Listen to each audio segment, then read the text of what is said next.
Well, welcome to See Hear Love, and our theme today came to my attention while I was scrolling through socials and listening to different podcasts and reading articles that I couldn't believe that young women more than ever are leaving the church based on Barna research. I was like shocked, and it's actually quite a historical moment in history. And to discuss this new change in the church, joining us is Karmyn Bokma. Welcome.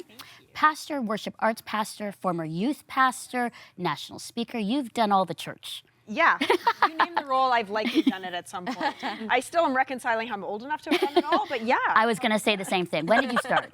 But definitely, it's good that you're here because we need some good insight and wisdom into this change.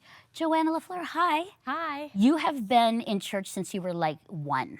Yeah. Volunteering, essentially. Yeah. Doing lots of ministry work in church for so many years. Yeah. So you have a bit of a sense of the church and what's going on a little bit. And I know you're also the executive director of Word Made Digital.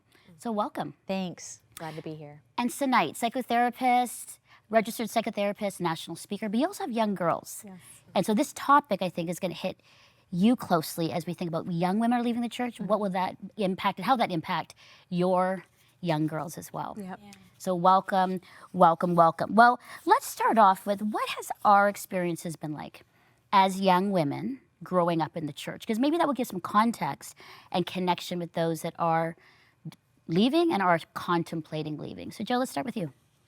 I would say it was in the church where I was first sort of identified to be a leader and someone who could do something to help other people, like make an impact in other people's lives.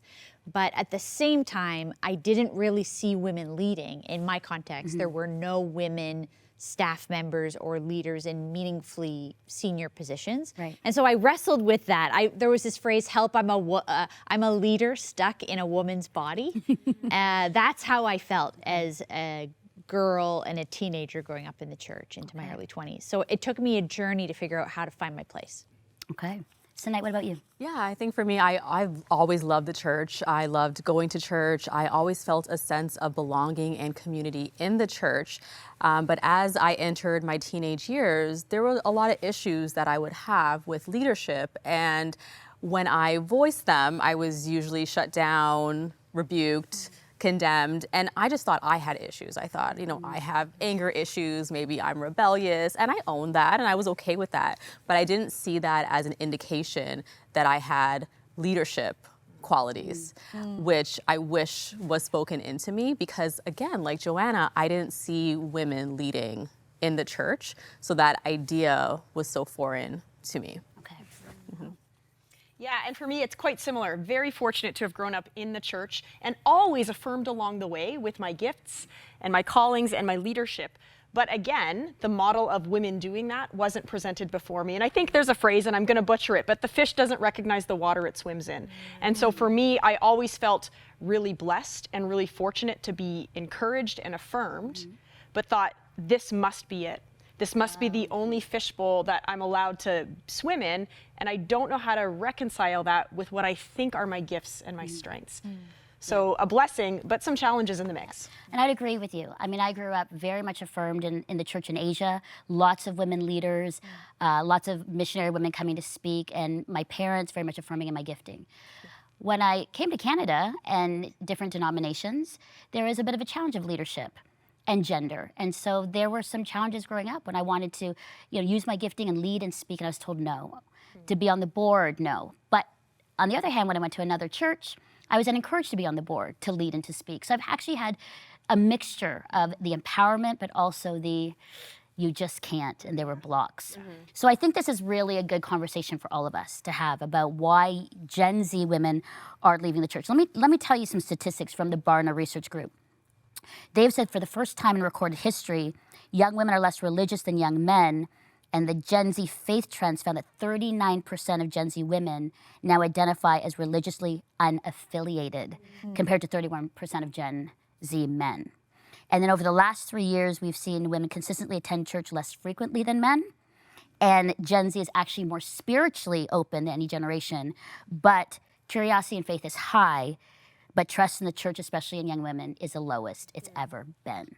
So setting kind of the foundation for that, here are the factors that Barna Research Group came up with, or actually the young women, Gen Z women said, this is the reason why we have some issues with the church, why we're not going. So I'm going to kind of walk us through them, get your thoughts, and then we'll have some further conversation. So the first one is part of the disconnect traces back to the purity culture, that there was an overemphasis on sexual purity. So everything was focused on physical lives, and they felt their spiritual lives were neglected. Messages around worth and holiness tied exclusively to modesty and abstinence rather than discipleship and spiritual formation.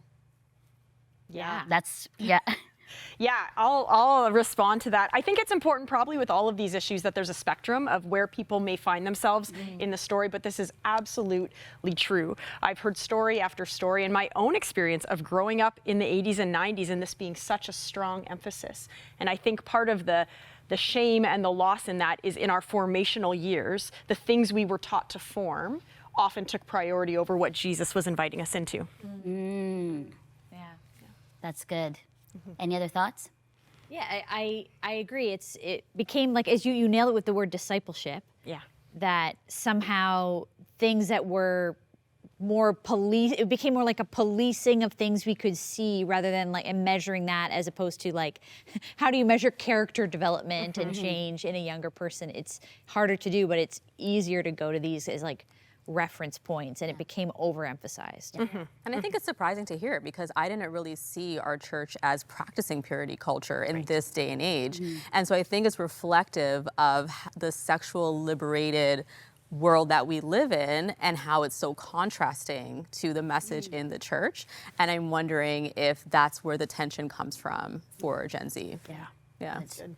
All right, next one. Burnout and compassion fatigue.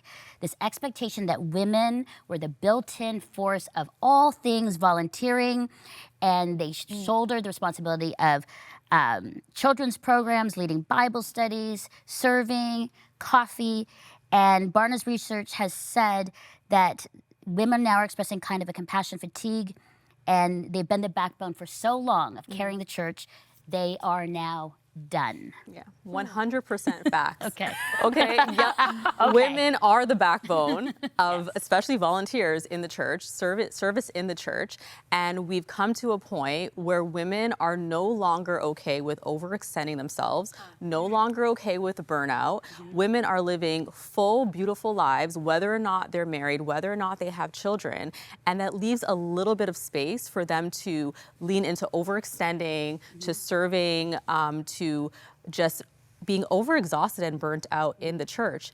And I see both ends of the spectrum. I think it's beautiful that women in the past and in present are willing to volunteer and support. But at the same time, is there space for women to have healthy boundaries, to recognize their capacity while still pouring into the church? And I think that's a tension that we're seeing. Good question. Okay, it's good. Politics. Another one, which was surprising. The widening political divide has made the church feel even more alien to many young women. They don't see that their values are reflected in the church, whether it's political leanings or whatnot. That is why some of them are leaving. Yes. Well, and particularly when churches make a political statement to divide within their own congregation, whichever way that may be. Yeah, right. You know, if you believe this or if you vote this way, you can't be with us. Right. I think it's distasteful. I also don't think it's really, I think Jesus he couldn't help but be a political figure, but when politics is brought into the church and it's used as like in the same way that the world is using politics. I think people have had enough of it. Yeah. Okay. Emphasis on marriage and motherhood and not empowering single women. One of the top reasons why young women are leaving the church, an emphasis on marriage and motherhood as spiritual goals and not enough on empowering single women in who we are. Karmyn, what about your thoughts on that? Yeah, I would agree. I think, again, there's a spectrum here and everyone might have a different story, but I think what this represents actually is the church having a framework to say, women, this is the way you must fit. And so often, whether it has been over volunteering and over serving and making the church run, or whether it's been in what is your identity. And so often there's been a marriage of what there's an interpretation of in Scripture about what makes a woman a woman. Let's all go to Proverbs 31, and I say that very tongue-in-cheek, to what we must then exemplify. And that's been done to the detriment of a diversity, a beautiful diversity of what women can be and what they can bring, including in the relationships that they must have. Not to mention the grief that likely exists for those who long for those things, who can't have them. Yeah. Well said. Well said. Well said. Next one, changing relationship dynamics.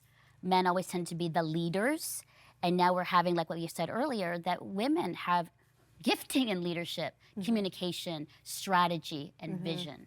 So there's this changing dynamic, and women are saying, if I can't use my gifting in this way, leading, being on the board, it doesn't line up with what's happening outside of the church where I'm doing those things and empowered to do so.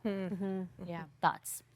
Yes, I think Yes. there are churches that fall on a few places on that as an issue of women in leadership. And so I think that's where we need to disciple in the work of understanding the theology, like how to read the Scripture. Yes. And there might be a few really valid ways that we could conclude, but I think some of it is more, rather than it just being like, well, out there I can do this and in here I can't. Maybe how do we help all of our people, and women, if you're wrestling with this issue, understand why does this church or denomination feel this way about the topic, and getting a deeper understanding, as opposed to we can't always have things the way we want. You know, there are going to be things about church that are different than the world. And also at some fundamental level, if you're in a place where you've done the work and you feel still like you can't do what the Lord's asked of you, there are other places you can go in and serve and do that. Okay. Church scandal, sexual abuse, moral failures, cover-ups. Is the church safe for women? Yeah. We're all like, one of the top reasons women say they're leaving the church. Our thoughts on that? I think we take a collective pause because there's such a heaviness and grief, because it is true and it is real. And there's no denying that, particularly in today's day and age, what is coming to light is more and more stories of brokenness, scandal, abuse of power. And so often, and I wish I had the statistic for this, it is harming women in ways that are probably more broad than they are for the men. And so I think we have to reckon with that statement that the church likely does not feel safe. And that's something to sit with. But the truth of the matter is there unfortunately continue to be brokenness and scandal. And we have a lot of work to do to walk that through to a place of healing. And if I may add to that, I think the cultural tolerance for the nonsense has gone down. Like, we won't tolerate this anymore. And I think it's to the shame of the church that we had to be led by those outside. The church should have led the way in this issue. And we didn't. We're now responding on the back foot when this should have been the first place and the safest place for women. We see how Jesus treated women, and it's not, it's a very safe place. And so it's to our shame, I think, that the world, quote unquote, has said to us, me too, and we won't tolerate this anymore. And now the church is on its back foot on this issue when we should have led the way. And on the outside, it looks like we're turning our back on the church. But I think when we're saying this is not right and we are reducing our tolerance for that, we are saying no to sin. Yes. And we have to name that, right? We are the church, whether or not we're in a building or not, but it is sin that we're choosing to say no to and that we're not going to tolerate anymore. That's good. And then last one is this thought of belonging matters more than conformity. If my friends aren't welcome at church, then they don't want to be at church either. That's a big one. Yeah. I mean, I find I can think of a name and a face for each one that you've brought up. But when I think of this one, it's a challenging issue for people to wrestle with. Do I want to go to a church where I would be nervous about inviting a certain friend because they may be judged here in some way? And I think that's a huge question. And then again, we have to go, what is my theology? What do I think about this? What does the Bible say about this? We have to wrestle with these issues. And then, could I bring a friend here? Or how do I bring a friend here? Yeah. And belonging matters more than conformity is what they actually we're speaking of. Yes, which I think speaks so much to, and I think we're going to get to this a little bit later, but the desire of women, the desire of young women, as they come to know themselves better, is to be seen and is to be known. And when there's such a relational emphasis that we have as women, we want that to be true of anyone that we love and that we care for and in the space that we have. And so often the words of Jesus point us to that. And so church should be the place that there is welcome for all. So good. So appreciate Barna Group's research on this. And I know there's a lot to process here. So when we come back, we're going to share with you on how these findings and statistics is an invitation to the church to reimagine what discipleship and empowerment can look like, where young women can encounter God and be fully utilized, supported, and celebrated. We'll be right back. As a single parent, the weight of responsibility is overwhelming. I'm grateful for the prayers that give me the strength to keep going for my kids' sake and mine. You were there for me, offering support and encouragement and reminding me of God's promises when I needed it most.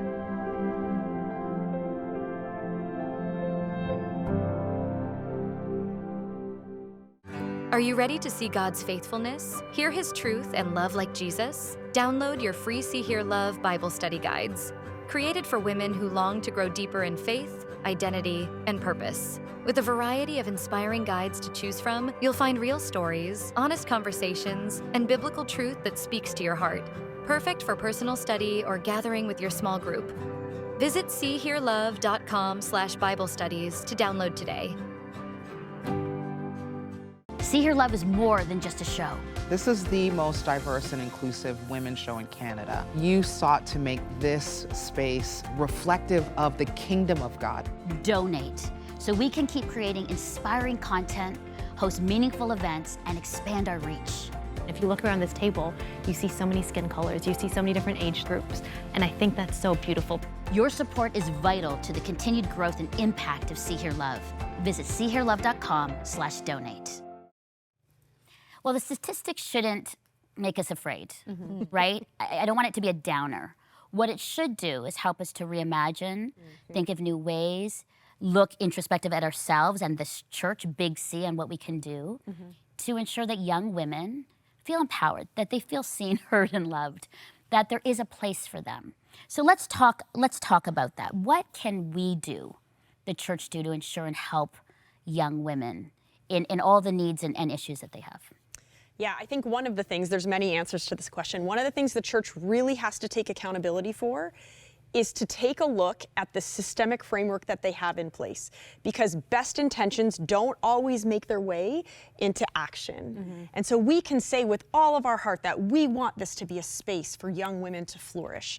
But if the system that we have in place doesn't allow for that or has barriers in place, we have to ask those questions. Questions like, who's missing around this table? What voices aren't in the room?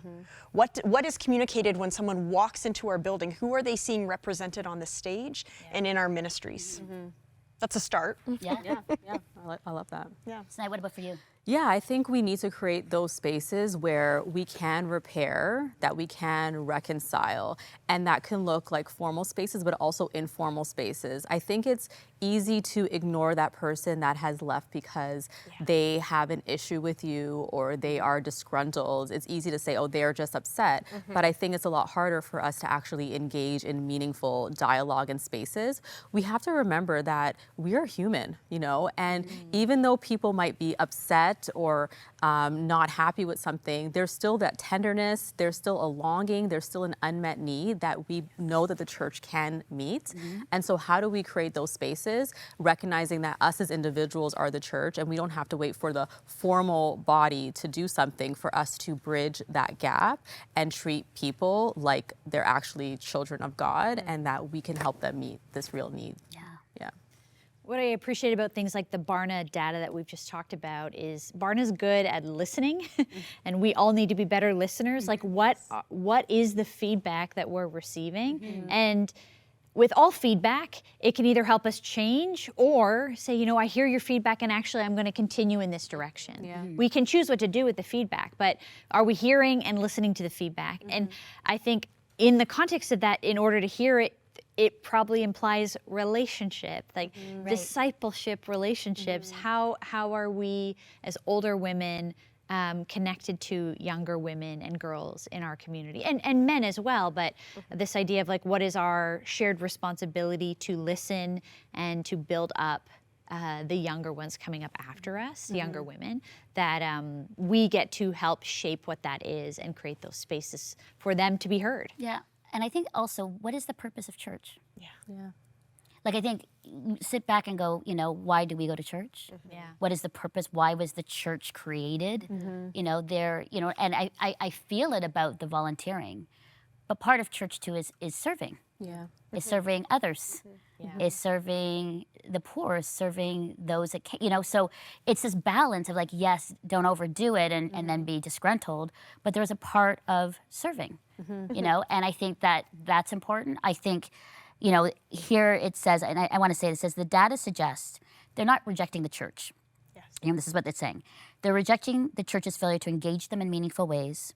They're skeptical of empty platitudes. They're exhausted by unpaid emotional labor, and they want a faith that actually connects with their real lives, not just a repackaged version of their grandmother's church. I'm hearing things like, it feels transactional. You want me for what I can do for you. Yes. You don't want, like this idea of burnout. Yeah. Like, it's amazing to serve, but if I'm only as good as Yes, what I can being needed and to giving, yes. do as a person who serves, if I came and never volunteered in your kids ministry for a while because I was going through my own life, am I still valuable? Am I still heard? Am I still part of this community if I'm not just like being used? Yeah. And I wonder if we've lost the art of relationships, because a lot of churches, even this platform, you know, we focused on parasocial relationships. So we form relationships with other people on these social platforms, online, through podcasts. And, you know, we feel connected because we're liking someone's picture, or we know that they just had a baby, but we are not connected. And I think we're also falling into that trap of feeling connected when we're not. But what these younger generation is saying is like, we actually want authentic relationship. We do want those spaces where we can have difficult conversations, but are we creating those spaces? Are we undermining that what we're doing here is great on a large scale, but it doesn't work when there is hurt, when people are navigating discomfort, vulnerability, unmet needs? It doesn't work. And so how can we also pour into meaningful relationships in our churches? Yeah, and Karmyn, as a pastor, like, what are you having to navigate in this space? Like, are you seeing this within your church as well? Yeah, I would say for certainly I have seen this, and I think maybe I'm just like a broken record, but we have a role to play to ensure that just because it's worked in the past doesn't mean it's the system and the model that we need to have going forward. And I think that is what we're hearing from young women. These are the reasons why. Because actually that model probably worked quite well a few decades ago, and there was growth and there was flourishing. The chapter has now turned to a new one, and we have to say, is how we're doing church allowing for there to be deep discipleship and deep formation? And if we have a section of our population that says, I'm out, then something is broken and something isn't working. So there is an accountability on the church level. And something else I just want to say as a pastor is the invitation is that we have to sit in a space that's uncomfortable. Because when you take risks and when you try new things and when you allow those that maybe haven't yet led or served an opportunity to do so, it comes with a risk, but it is a risk well worth taking. And I think that is the work the church has to do to open the doors wide for young women to say, this is a space we want you to be. That's good. Okay, if I can jump in, because you used the word risk, and I'm trying to contrast that with this idea of safety. Right. So, and this is where I'm wondering if a psychotherapist could help us. Because this idea of when we say the word safety, we mean a particular kind of safety, like maybe an emotional Psychological safety. Could you share like maybe what is it that they're looking for? Because it's not that they don't want to take risks and be bold and For sure. like in their faith. Yes. But what is the kind of safety they're saying they're worried isn't there? Yeah, Like what is? I think it's psychological safety. You know, I think women recognize that when I bring up that I've been hurt, when I bring up abuse, I know historically that there will not be support and that I am risking my belonging, my place in my community. I'm risking being ostracized, not being believed, and women don't want to take that risk. But I think this younger generation are generally a little bit more riskier, you know? And so they're not going to take the risk with actually having the conversations, but they will take the risk of their faith, which is scary. And they will just not come to church anymore as a way to protect themselves. And I think it also impacts how they relate to other people relationally in the church because of that lack of safety. So now I can rely on maybe my friends outside of the church to have these conversations with, because I know there's guaranteed safety there, whereas within the church context, there might not be that. Okay, a young woman is like, I'm in the church and I want to leave. What do we say to her? Because again, the purpose of the church is, it's good. It's gathering, it's worship, it's giving, it's serving, it's being together in celebration, it's the sacraments, it's baptisms, it's family, it's all the good things that we desperately long for, which is the way of love, the way of Jesus. That's what he invites us into. And here we have young women going, well, we're not seeing that. That's not reflective here, so this church might not be the one. What would you say? Give it another chance, go to another church. What would we say to her? There's a lot I could say on this. I would say a few things. I would say to a young woman, you actually have agency. Don't forget that. You have agency, and what that means is twofold. You have agency and choice to decide where you want to take your faith and where you want to land in a church community. But with agency also comes responsibility to say, what baggage might I have? What harms and hurts do I have that are preventing me from seeing the goodness that the church holds? And I don't say that dismissively. Those are real things to process and hold. But hold on to your agency on both sides and reckon with what you need to, so that when you step into church, you can see the beauty of what God intends with it. I would also say every reason that you likely have for saying I'm stepping away is real and true and valid. And I've sat with many friends who have said, I can't go because of this, and I have to nod my head. And yet at the end of the day, the church is the bride of Christ. And we have work to do to ask Jesus, what is your intention for the church? And that might mean looking for the one that fits. It doesn't have to be where you are if you don't feel safe. You don't have to stay. But don't give up on the church because of the issues that have held you back. Beautiful. Yeah, it's good. Yeah, there are reasons to stay when it's hard too. Yes. I think maybe some of that is with wise counsel and prayer. Like, I think, if you can't see clearly, who are the people who have always loved and led you in the right directions, in the past? What are all those voices saying? If you're having trouble seeing, what are they saying? And if they're saying you got to get out of here, you should probably pay attention to that, because maybe they're seeing more clearly than you. And then the other way, there might be cases where actually you're called to stay and be part of that change. So good. Right. Beautiful. Oh, yeah. I think that's really, really good advice. Any last thoughts, Senait? Yeah. As you have young girls.